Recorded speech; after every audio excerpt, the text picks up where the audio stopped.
Patron-Driven Acquisition, a Successful Model for Academic Collections, by Nicole Fitzhugh. Here's a look at what I'll be talking about today: traditional models for acquisitions, PDA and its criteria for success, and its role in the future of acquisitions. Academic libraries serve as centers of scholarship, collecting work already published, facilitating new research, and demonstrating the scholarship of faculty and students. With this in mind, academic library acquisitions have tended to use an industry-style just-in-case model. They want to have all the material they could possibly need. To acquire a broad range of materials, libraries work with publishers and vendors to develop an acquisition profile. This is a standing order that covers academic disciplines, publishers, and budget constraints. It allows a library to receive published work without the impossible task of reviewing each separate item. One problem with this method is that it purchases a lot of books that no one wants to read. Even back in the late 70s, librarians were becoming aware that much of their material never left the shelves. A landmark study by Alan Kent at the University of Pittsburgh, done in 1979, showed that 40% of all monographs in the collection never circulated in the first 6 years. A more recent study done by the Ohio Link Research Center showed that 6% of the collection drives 80% of the circulation. Bulk buying results in a collection heavily influenced by publishers and vendors and doesn't really do the library any good if its faculty and students don't get all the materials they need.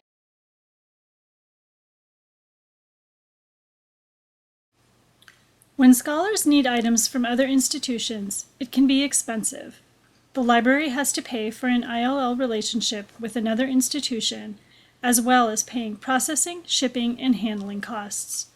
And even after paying those costs, the library doesn't get any benefit other than patron satisfaction. A better model, known as patron-driven or demand-driven acquisition, arose to help solve this problem. Since items requested for interlibrary loan represented holes in the collection, acquisition staff began to examine them for possible purchase, first after the fact, then on an as-ordered basis. This required a lot of staff input and resulted in longer turnaround times. Perhaps these ILL requests could be purchased without staff mediation.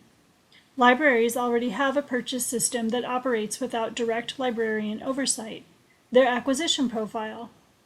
Pilot PDA programs set up a cost basis, tweaked their acquisition profiles to avoid unnecessary purchases and duplication, and made the staffing decisions necessary to allow the program to function. Normally, acquisition staff and ILL staff work separately. A PDA program would force them to work together. Also, cataloging staff had to have input into how records of new books would be integrated into the library's catalog. The PDA programs had to work with library vendors, but also to decide whether commercial vendors like Amazon or Alibris could be used.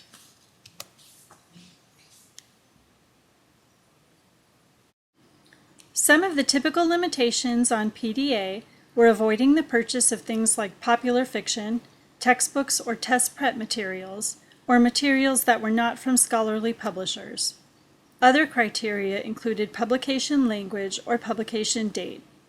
Reasonable price points had to be set. Libraries that were part of larger systems, like our own CSU, or part of consortia, had to decide whether they would continue to borrow materials from their partner libraries or buy duplicate copies. ILL and acquisition staff had to decide who would process the order and ensure patron delivery. MARC records had to be obtained from vendors or created and inputted into the library catalog. PDA works with ebooks as well. Ebooks are greatly in demand by users due to perceived ease of access and operability. They are also cheaper for the library. When acquiring ebooks, a library has several options. It can purchase access to the book without actually owning a file copy. It can purchase several rentals that then trigger ownership. It can also purchase an ebook file outright. DRM means that the library may have restrictions on how an ebook can be accessed, and different publishers may have different rules. Additionally, Fewer than 20% of frontlist titles are available in ebook format, and not all of that 20% is available for PDA. Connections to the variety of publishers' proprietary formats have to be built into the OPAC. Despite these concerns, vendors and publishers have found it in their interest to accommodate their customers and create PDA options that vary with the library's needs. Several studies of PDA programs have all found similar results. Items purchased through PDA circulate more than many traditionally acquired items. Since PDA programs concentrate on monographs, this program may not suit the research needs of faculty and graduate students in STEM disciplines, as they are more likely to be using journals for research. Most items were appropriately scholarly materials, but often in areas that were considered interdisciplinary. Graduate student researchers are often at the cutting edge of their fields, and so their requests would help identify areas for future inclusion in regular collection systems. Library users report great satisfaction at having needed materials become part of the permanent collections. Clearly successful, PDA still accounts for only 5 to 10% of most acquisitions budgets. PDA is a successful acquisition model. Having fewer but more highly circulated items means a better return on investment. Fewer unused books on shelves means more space for studying and group work in a setting that students still value. New scholarship is served with materials that researchers are actually using, and libraries still have access to the breadth of materials available. As a librarian in an academic library, wouldn't it be great to know your materials were desired and used? Let PDA lead the way.